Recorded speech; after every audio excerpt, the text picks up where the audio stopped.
welcome to Crime Clueless. I'm your host, Jenna. And I'm Lara. I'm Krista. And I'm Kayla. We are here for our second episode. Woohoo. So exciting. It's fine, we're not the same person. No. We just think the same. All four of us. Thank you so much for coming back to listen to us again. We have another new case for you. And if you don't like the ones that don't have satisfying endings, Kayla. I just need to know what happened. I know. It's literally my least favorite type of movie. When it's just like ends, and I'm like, but what happened? Where are they It's 10 like years later? I just wanna Inception. know. Like, I need to know. Yeah. I just need a definitive answer. Mm-hmm. Yeah, I absolutely get that. Our next case has a really satisfying end. It just takes a long time, but That's okay. this one is super interesting. And I picked it and started researching it, and I didn't even know it is season 1, episode 1 of the new Unsolved Mysteries on Netflix that started in 2020. Oh, wow. Yeah. And so I watched that. It's great, and everyone should watch it. It's very interesting. We are going to deep dive into this case. Have you guys heard about Rey Rivera? No. I have not. I don't think so. Okay.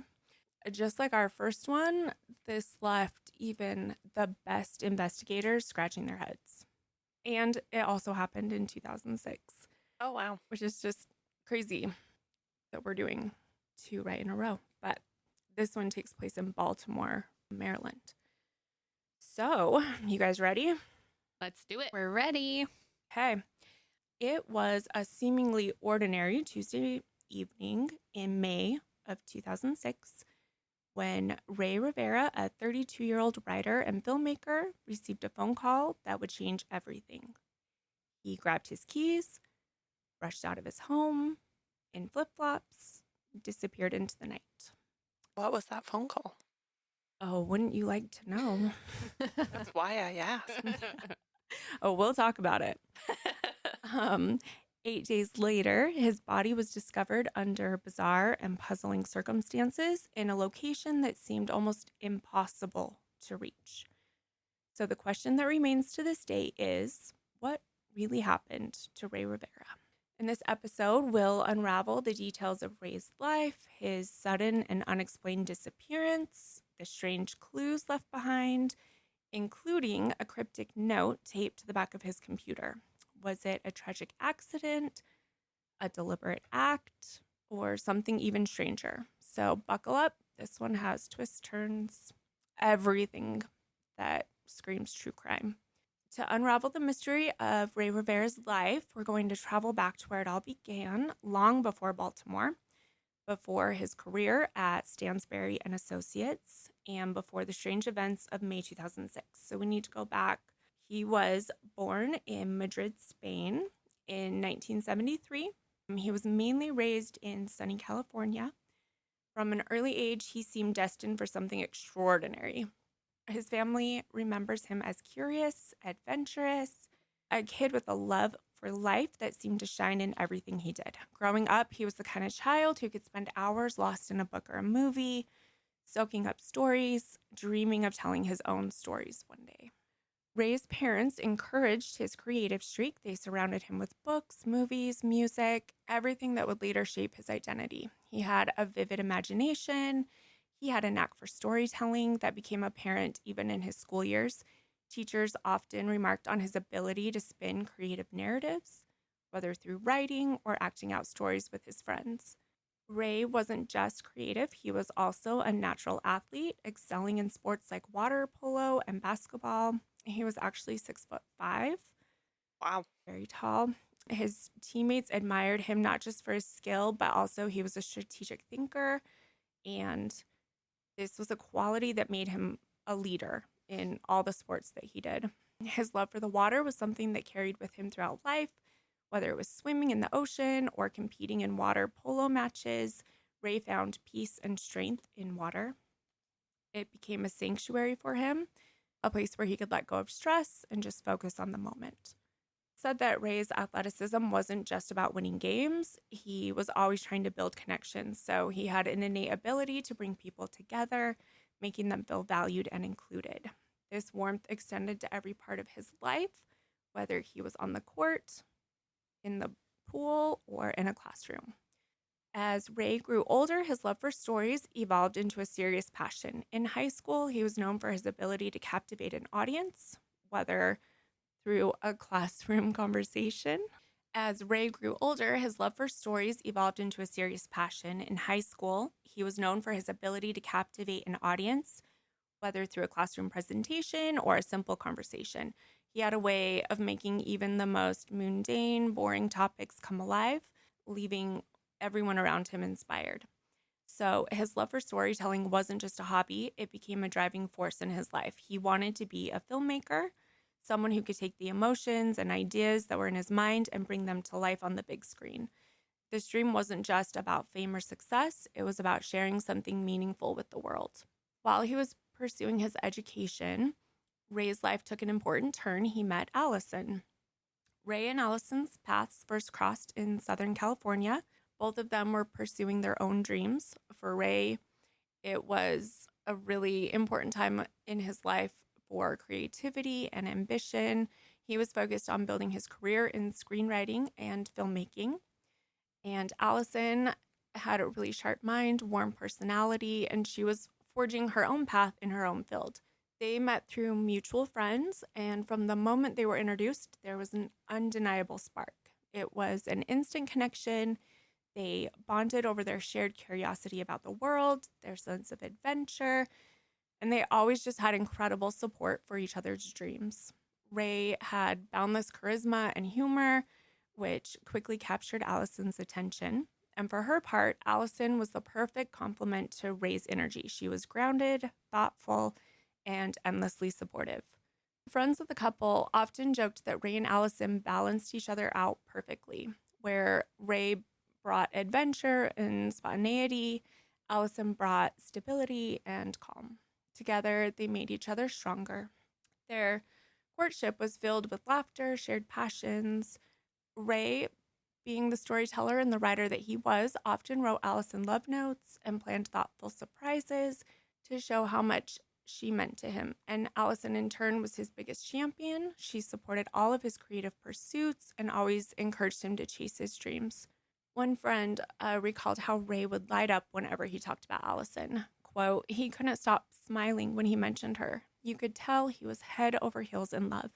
She wasn't just his wife, she was his best friend. End quote. What was she doing for her career? She's in sales. Oh, okay. Yep.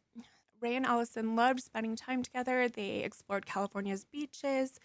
They tried new foods, and they often talked about their hopes and dreams for the future. They talked about building a life where both of their passions could thrive. And this vision later inspired their move to Baltimore.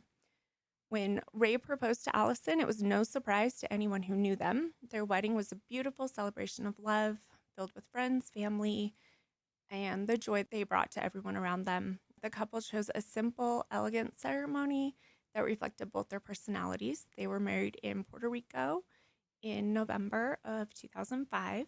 Allison walked down the aisle to soft acoustic music, and Ray, of course, always the writer, had prepared his own vows. And people that were there at their wedding said his words left not a dry eye in the room. So if you're watching this on YouTube, you can see the first picture. And it's a picture of Ray and Allison at their wedding, which all my co-hosts can also see. Mm-hmm. Yeah, they look really happy. They do. Very cute couple. They must be tall too. They look about this Yeah, right? I was thinking that too. for each other. Yes. After their wedding, Ray and Allison settled into their new life as husband and wife. They had a small but cozy home in Southern California where, well, that was before they got married. They were living there, and then Ray was continuing to work on his screenplays, and Allison excelled in her career. Just sounds like they were such a perfect match and just so head over heels for each other. Yeah, absolutely. Their story took a new turn when Allison received a really good job opportunity in Baltimore. Ray, always supportive, saw it as a chance for both of them to grow. He kind of had to leave behind a little bit of his creative networks in California, but Ray embraced the move with optimism, always just believing it was another step in their shared journey. And even after Ray's death, spoiler, and I'm sorry, it's so sad, Allison had described their love as a source of strength. She said, quote, "Ray was my partner in every sense of the word. He made me believe in myself, in our future, in everything we'd accomplish together.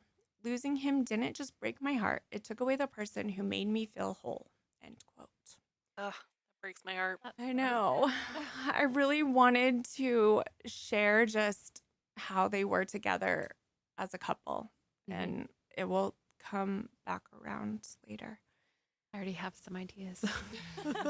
Like, oh no. Yeah. Where is this going to go? Yeah. So, moving across the country meant taking on new challenges. To support their household, Ray joined his old friend Porter Stansberry at Stansberry and Associates, which was a financial publishing firm. And actually, Ray and Frank had been friends since they were in high school and beyond.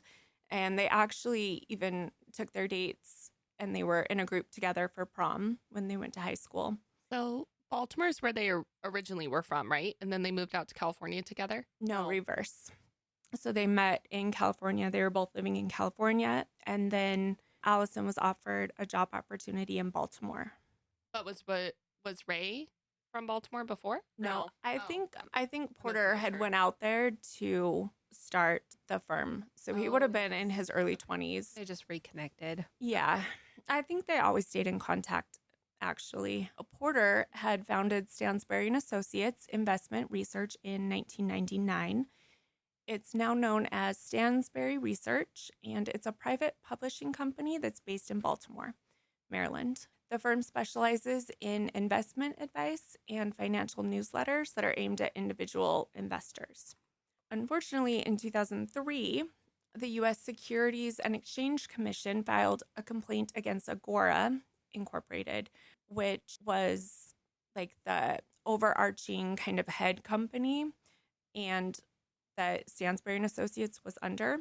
And the complaint also specifically named Porter, alleging violations of anti-fraud provisions of federal security laws.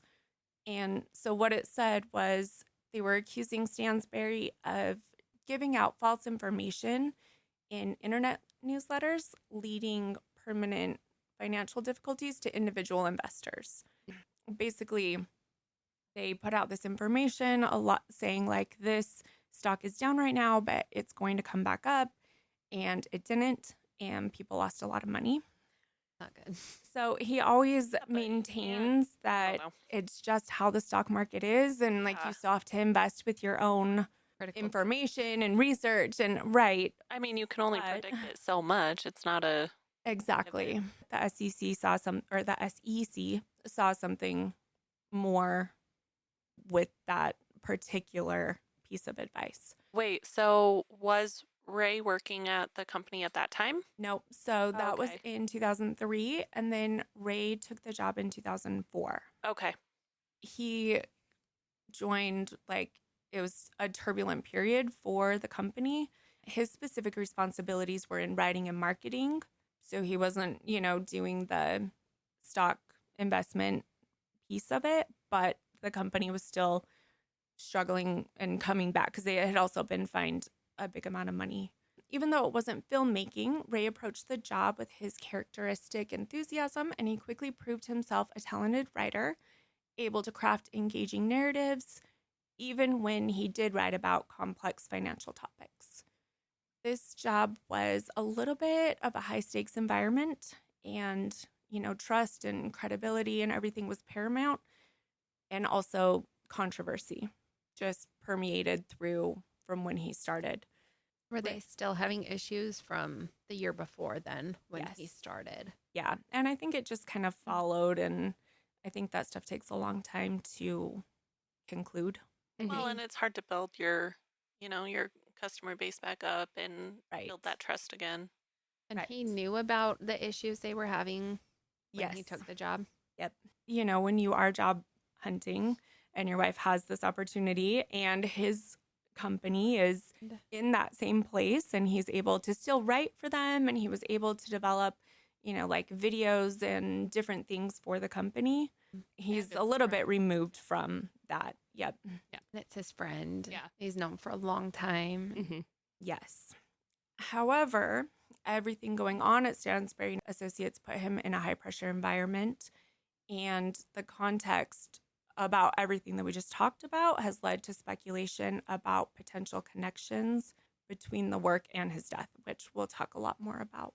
There's no concrete evidence, just to make sure that's very clear. In 2006, Baltimore was a city of contrasts. It was known as Charm City for its vibrant neighborhoods and historic districts. It also struggled with crime and economic disparity.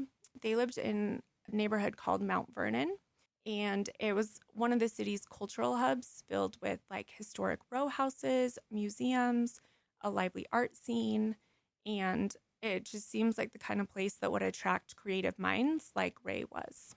On the morning of Tuesday, May 16th, 2006, Allison has to get up extra early. She is traveling to Richmond, Virginia for work. She actually has a friend and a colleague, Claudia, who is staying with them in their guest room for a few days. But her work trip was going to be short, and Rey was still going to be at home working. He was able to work from home with his freelance position. And actually, he'd been working hard on a screenplay that he was ready to send off to his contacts in California. Even more, Rey and Allison had decided that maybe it was time to move back to California because Rey just really wanted to get his career in the film industry off the ground. Rey and Allison had even put their home up for sale in the recent weeks leading up to May 16th. Okay, so back to that day. Rey gets up with Allison. He makes sure she has everything she needs. He brings her suitcase to the car for her. They kiss goodbye. They say, "I love you." Allison's even quoted as saying that she told Rey, "I love you," and he responded, "Thank you for loving me," before telling her he loved you. I know. And she leaves. Rey has spent the day going about his usual routine. Like I said, he was working on the screenplay, which he called his passion project, and he hoped that he could finally launch his career with this one. According to those close to him, Rey seemed really focused, but still relaxed, and no big indicators that anything was wrong. It's about 150 miles from Baltimore to Richmond, so Allison makes that drive. She works during the day, and then she checks into her hotel at 6:30 that evening. She calls Rey, but he doesn't answer. Now, they haven't been married for very long, and they still are like in that newlywed phase. They talk on the phone frequently. It's odd to her that he doesn't answer. She waits, probably in the hotel, catching up on work, waits for him to return her call, but he doesn't. She calls again around 9:30, so it's been 3 hours, no answer. She calls Claudia, who's staying in their guest room, to see if Rey is there. She's wondering, did his phone die? Maybe he's not feeling well. Maybe he went to bed early because of that. Claudia answers and says, "No, Rey isn't home actually. I haven't seen him for a few hours, not since he got a phone call and just left." And Allison thinks this is really odd that Rey is out, and if he's out, that he didn't answer. And not only that he didn't answer, but he didn't call her back. Mm-hmm. And even more so, that he didn't let her know that he was going out. If that's the case, if you're not going to be able to answer, in the past, he would have called her first, right? Claudia is talking to Allison, and Allison's like, "Wait, tell me more. Like, I need more details here." Claudia says that she heard Rey's phone ring from the other room. She heard him pick up the call. A couple seconds passed, and then she heard Rey say, "Oh, shit." Then Rey's demeanor immediately changed. He became tense, hurried, and almost frantic. And without explanation, he grabbed his car keys and said he needed to leave. Rey didn't tell Claudia who had called or why he was leaving. He didn't give an estimate of when he was coming back. Claudia hadn't heard anything else. She wasn't trying to listen to his phone call, but that one part was just loud enough and something unique, that stuck with her. Yeah. Exactly. Yeah, especially if it's outside of his normal demeanor.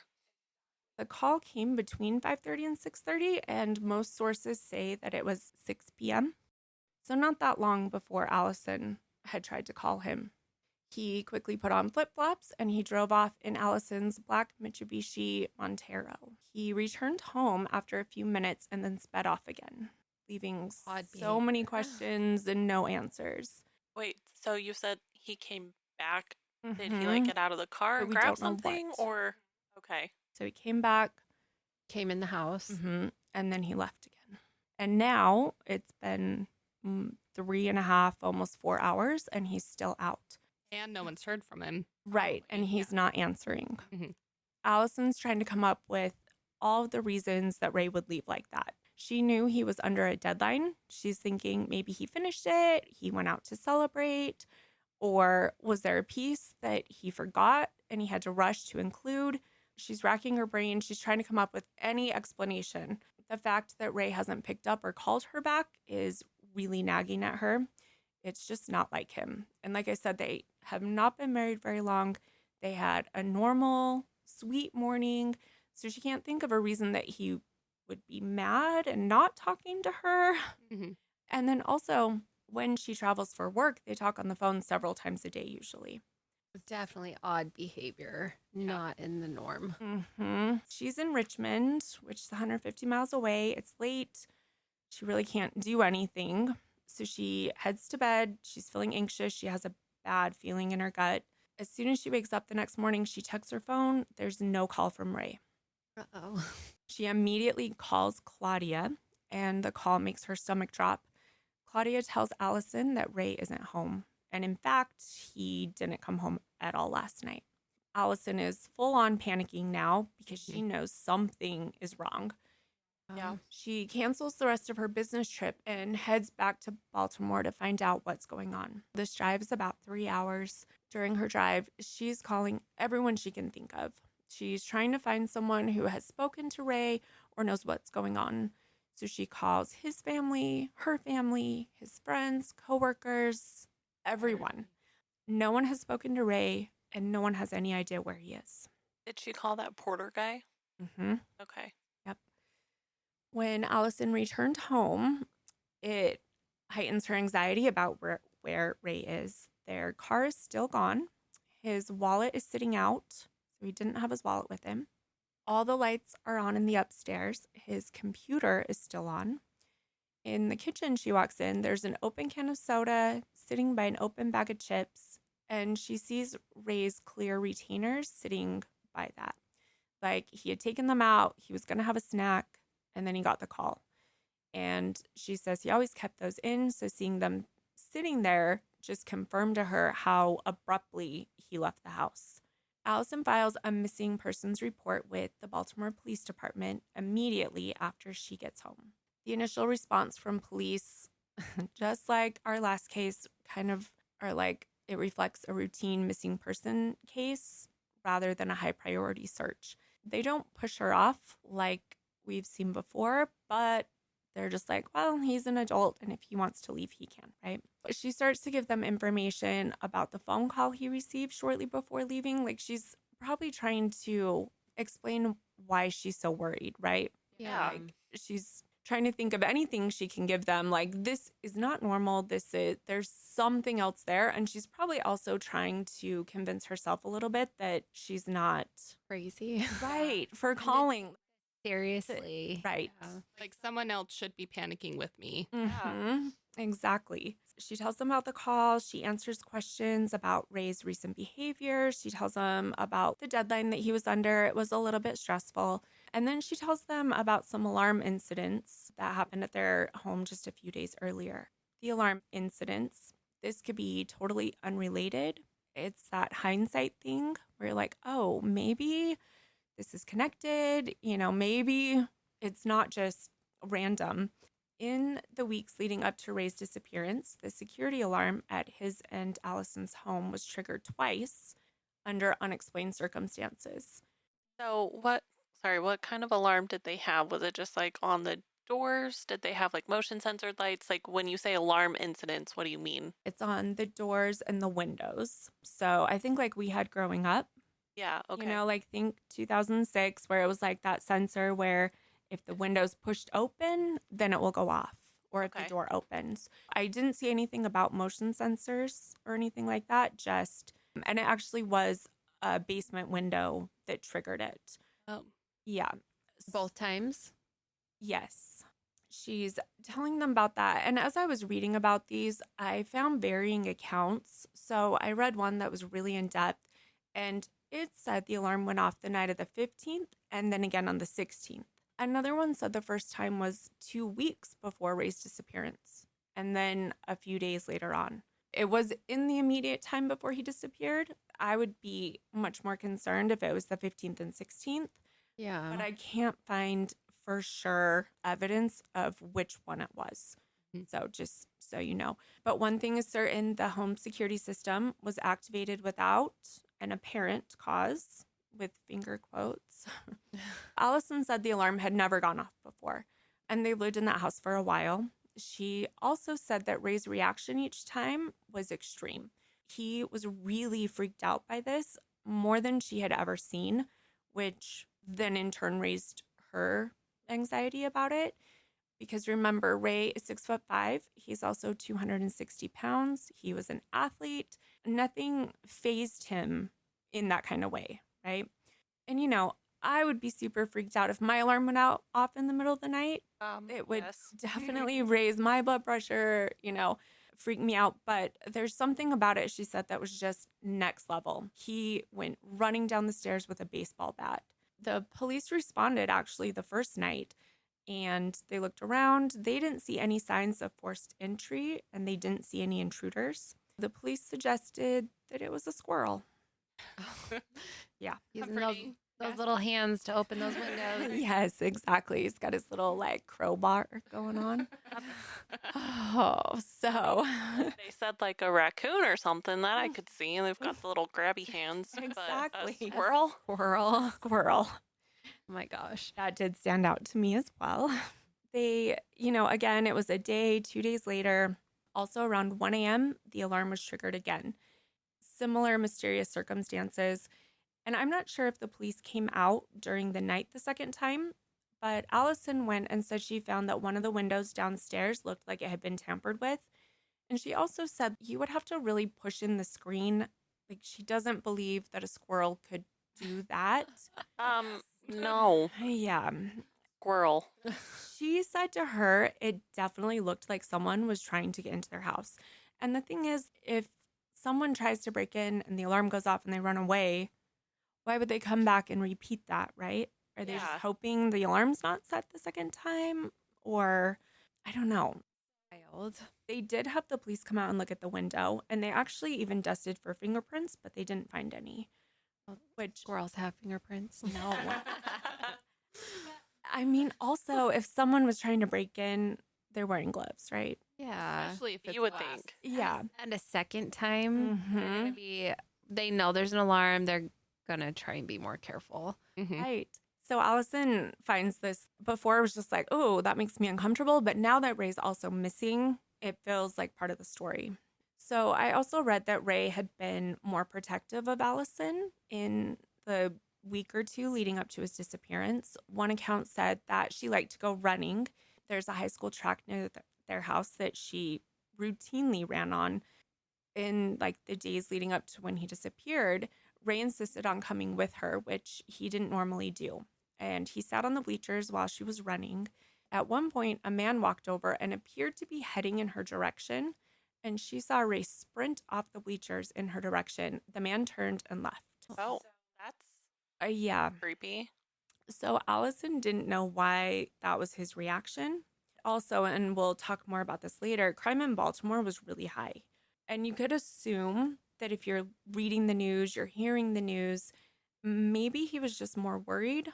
Mm-hmm. And I think that's what Allison thought in the moment. Now that he's missing, Hindsight. yet again, it strikes her as something more. Was that after the break-ins? It was before. Oh, okay. Yeah.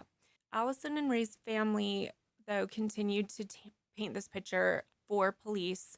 His personality, his state of mind, life circumstances. They told investigators he was happy. They were making plans for the future, just about to finish that screenplay. They were going to move to California. He had plans that he was making. He also had no history of mental health struggles or suicidal tendencies. They all expressed their belief that Rey's disappearance was not voluntary.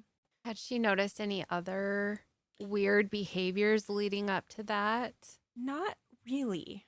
She thought maybe he was a little bit more stressed, but again, chalking it up to this deadline that he had coming, or maybe just getting really into that screenplay that he wanted to finish and get sent out by a certain day. She said he seemed really focused, but he didn't seem to like anything else that would make her really worried about what was going on with him. Yeah. Were they having any type of like money issues, or were their jobs pretty stable at that time? So they were, they were stable. I read that before they moved to Baltimore, they had quite a bit of debt. It seems like they both did really well out there, and that had Resolved, yep, paid off. exactly. It wasn't looming over them, not Right. something that would be No, like of a debt suspicious- collectors or something. Yeah, something Right. Nothing might like be- that I could find. Do they know, or I guess, does it have any relevance what he was working on at work? That is a question. And it more seems like it's the company that he's working for. Somewhere else in my research, I'll tell you, but it seemed like, or Allison will later say that she felt like maybe Rey had stumbled on something that he wasn't supposed to. Yeah, that's what I'm wondering too. Was he writing about something that someone didn't want people to know about? That's a good question. I'm not sure what his screenplay was about, which would be really interesting to look into. I will tell you a little bit more about that. As far as I know, no. Okay. Yeah. They talked about all of those things. Allison allowed investigators to search their home. They found the computer, and it had a really crazy cryptic note taped to it, which I will tell you all about in detail later on. And then, also just telling them the lights, the computer that was left on, all of this just really suggested that Rey left in a hurry. Allison called all of those people on her drive back to Baltimore. They had family in Florida, Colorado, Puerto Rico. They were immediately concerned and wanted to help.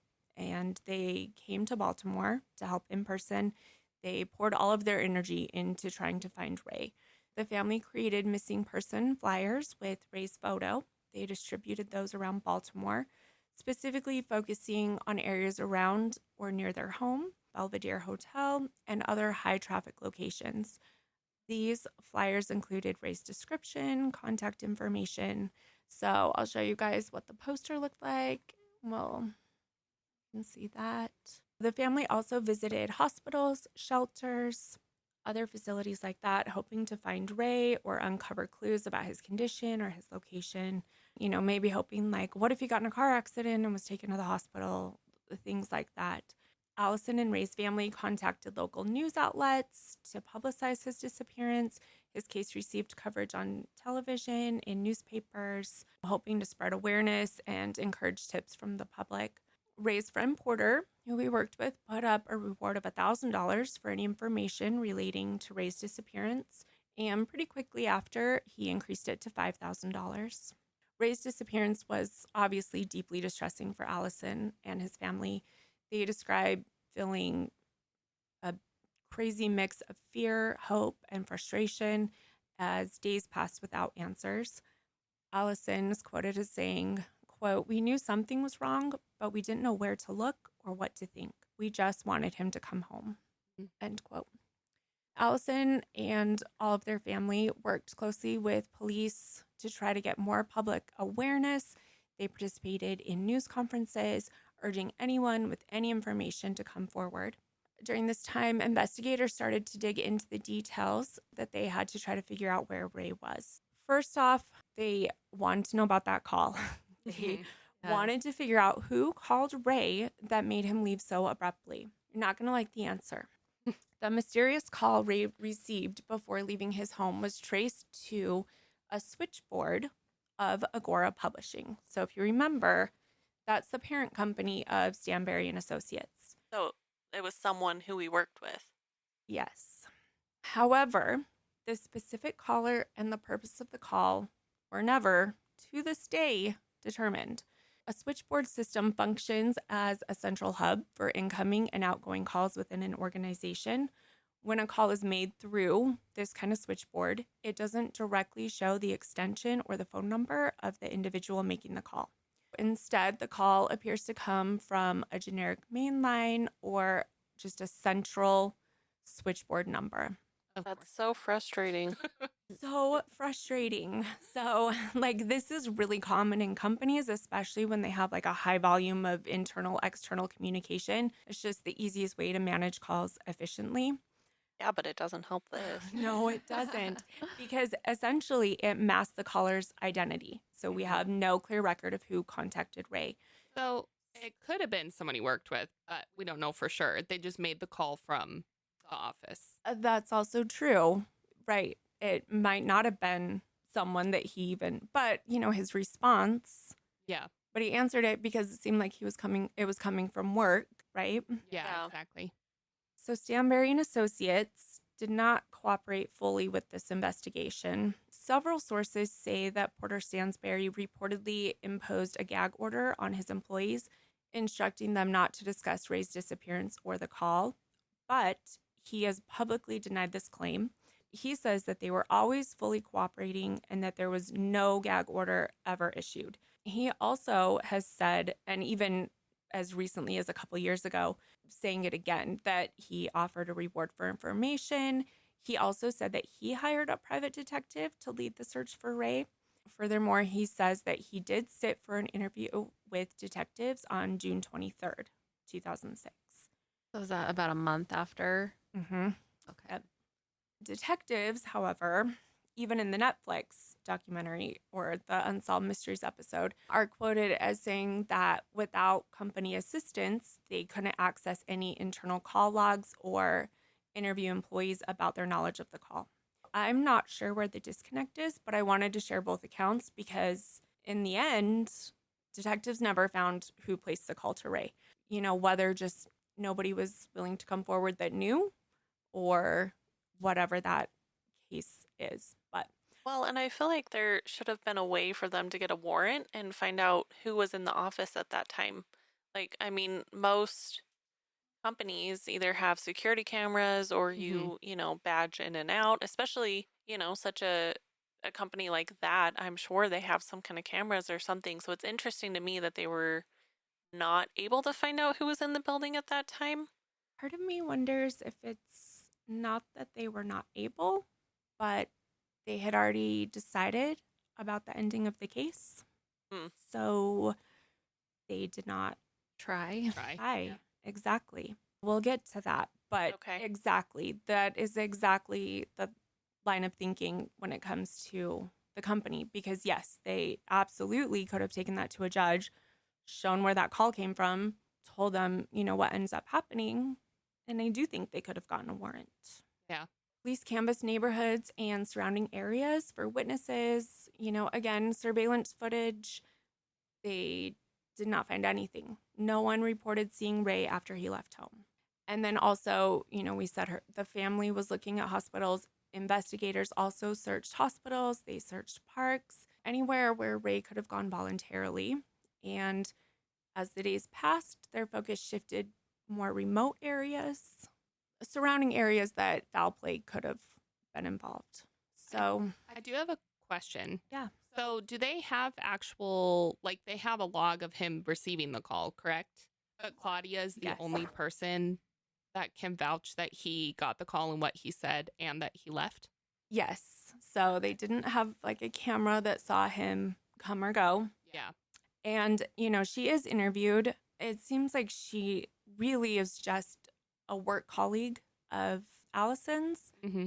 And I mean, thank goodness she was there Yeah. and even gave that information. But, you know, she was interviewed and they didn't get anything else of, you know, value. Okay. Yeah. Good question, though. Police, Allison, friends, and family, they've been searching every street, every neighborhood, every parking lot for days on end for Ray's car. 6 days after Ray went missing on May 22nd, Allison's parents are driving around just looking for any signs, any clues, anything. And they're actually in a spot that everyone has looked before. They're in downtown Baltimore. They're actually around the 1000 block of St. Paul Street, and they spot what they think could be Allison and Ray's black SUV. It's parked in a lot near the old Belvedere Hotel. And I just cannot find any information. I just think, you're looking for your keys, they're lost. You've looked in the same spot 8 times, and then they're there on the 9th try. I don't know if it was a situation like that or if there's something else to that. Someone moved the car? Yeah. Right. I don't know. They pull up next to it. They realize that it is Ray's SUV that he was driving. There's no sign of Ray in the car, but there is a parking ticket dated for May 17th, which is the day after Ray went missing. So you would think if that was on it. Well, there should be a record of that too. Right. So actually, there was a parking attendant who was very alert and great at their job. The police talked to him. The individual was working on the 16th. They clocked out around 6 p.m. They said the car was not there when they left for the evening, but the attendant saw it there the next morning. So, and that's where I wonder, someone drive it away. I can't find anything if it's been there from the 17th through the 22nd. Yeah, but I still feel like police should have run the plate, and that parking ticket would have been entered in the system, right? I can't find that, and I agree with you. Yeah, I feel like that should have been a really easy way. Oh, okay, this car got a parking violation 2 days ago in this parking lot. Let's Or even same day, because Allison called the police on May 17th and said the car was missing and the license plate and the VIN is known and it's on the missing person poster. Yeah. The poster that's been posted all over the city. And at that hotel. It makes no sense. Yeah, that makes no sense to me either. No. They do take the car in for an extensive search. There's nothing found. He didn't leave anything in the car, and there's no blood or anything like that on the car. This area is close to the office that Ray worked for, but Ray never worked in the office. He worked from home, so no one is sure why his car would even be parked there. It made no sense. And like I said, police found no immediate evidence or clues inside the car. His personal items, including his wallet and identification, were not in the car because, again, those were at home. He didn't even take them that night. And the car showed no signs of forced entering or tampering or anything like that. And it appeared to have been parked there intentionally. If Ray had parked it there, he planned to return. Is the Belvedere Hotel, is that near his office? Mm-hmm. Okay. Yep. Right next to it. Oh, okay. Yep. He had no known appointments at his office. He had no personal connections at the hotel. And I'll tell you more about the hotel, but it's not even a hotel anymore. It has conference rooms, restaurants, and then it's condos that people live in now. Well, I mean, that would make sense that he didn't have any appointments. I mean, he wouldn't have run out like that. Right. Unless he forgot that he was supposed to meet someone to finish his video. Yeah. For his deadline. Maybe the creative, artsy, when I'm working on writing something, I have to set an alarm to remember to go pick up Mila. The day just passes and maybe, he did have an appointment. Maybe. And they called hey, where are you? It's I was supposed to be there, you know? There's no evidence of that. There's no evidence of the appointments, the connections, anything. And then no witnesses came forward to clarify when the car arrived or if it left and came back, anything like that. Okay, and that is where we're going to leave it for part 1 of Rey Rivera's case. And the good news is that part 2 is already ready for you in your feed. You can go listen to it right now.